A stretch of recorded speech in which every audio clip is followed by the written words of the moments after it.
I got engaged to a blind duke. Episode 138. Was the demon beast really falling asleep listening to the fairy tale she was reading?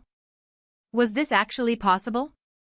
She quietly watched Bunny with eyes filled with surprise and anticipation. She thought it had only evolved into a human sleeping pill, but had it upgraded to a demon beast sleeping pill too? When she stopped reading the fairy tale to stare at Bunny's eyes snapped wide open again and stared at her intently. Just keep sleeping like you were. Please. Bunny blinked its eyes with a fully awake expression and tilted its head.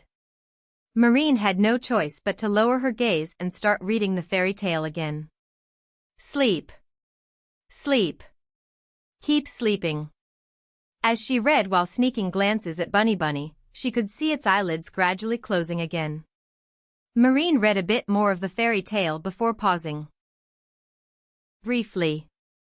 Then Bunny's eyes snapped wide open. Ha! Does this have a sleep-inducing effect or not? Marin let out a deep sigh and just kept reading the same content repeatedly without pause.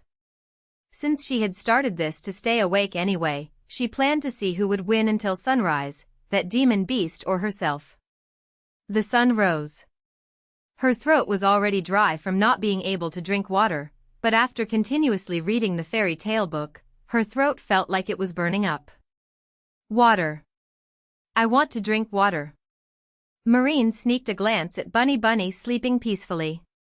She had one. Bunny had been sleeping without waking up for quite a long time. Actually, she was confused whether Bunny fell asleep because she read it a fairy tale, or if it just slept because it was night. One thing was certain, she hadn't slept a wink, while that demon beast was sleeping soundly. Marin carefully got up from her spot with a tired expression. Now was the perfect timing to escape from Bunny. She pressed her back against the rock and moved stealthily like a cat, watching the sleeping Bunny. Even while going halfway around the rock, Bunny remained quietly asleep. Freedom. Marin grabbed her skirt hem high and quickly ran forward. Let's never see each other again. Rabbit. She walked aimlessly without knowing where to go. The blazing sun felt increasingly scorching. Marin tried to swallow her saliva, but her mouth was so dry that no saliva came out.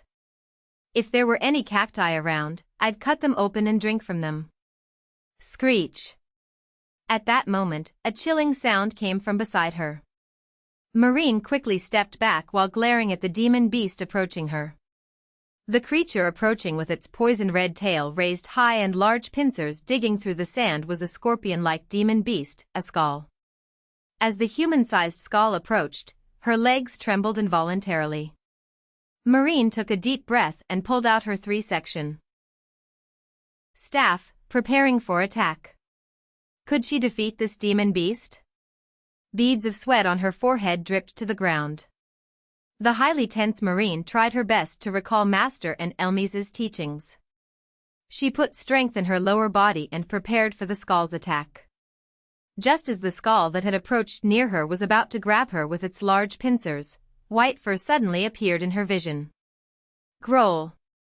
It was Bunny. She wasn't sure if it was the same one she'd spent the night with or a different one, but Bunny stood blocking her path. Screech. Growl. The two demon beasts glared at each other fiercely in a standoff, and soon a fight broke out.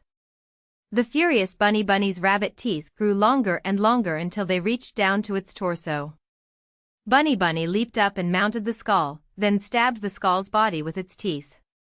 The skull fought back, stabbing various parts of Bunny's body with its sharp spear-like tail. Marin, pushed aside by the two demon beasts' fierce battle, hesitantly walked further away. Did Bunny just help me? Or is it angry because I ran away? The thrilling battle between the two demon beasts ended quickly. It was Bunny's victory. Something she'd read in a book suddenly came to mind.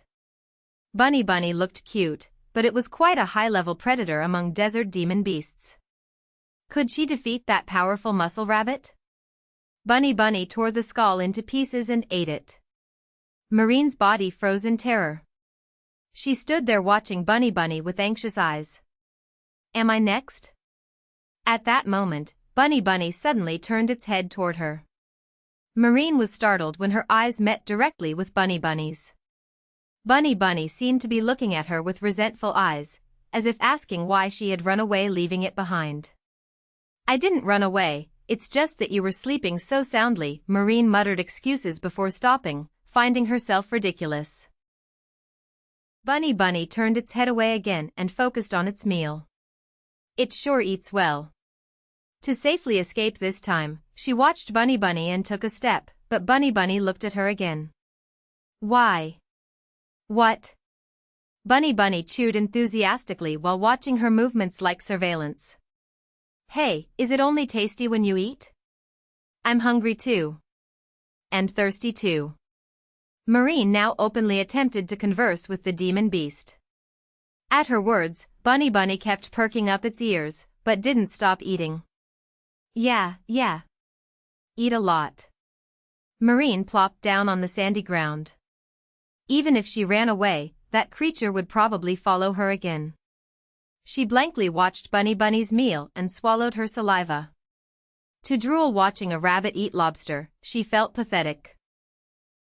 Marin gathered her strength and stood up again. She should look around to see if there were any cacti.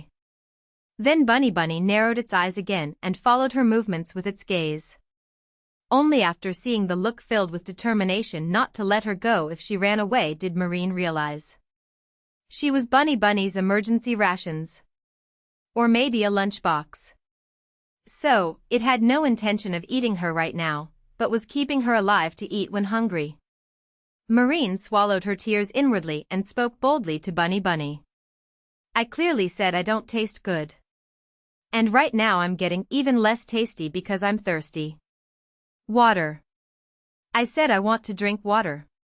Where is something like a deep desert spring? Marin shouted loudly and pretended to drink water. Bunny Bunny perked up its ears, then chewed thoughtfully before suddenly bouncing away. It was in the opposite direction from where she was standing. Marin stared blankly at Bunny Bunny's retreating figure. Bunny Bunny looked back at her as if telling her to follow. You want me to follow you? Bunny Bunny ignored her words and bounced forward. Marin pondered with a serious expression. If she ran in the opposite direction now, that creature would probably come looking for her again, right? She didn't know the way anyway, so she might as well follow for now. And so began the dangerous companionship between Marin and Bunny Bunny. Bunny Bunny bounced ahead leading the way, while Marin trudged along behind. Was this really okay? Even if she had become the rabbit's portable lunchbox, shouldn't she at least try to escape?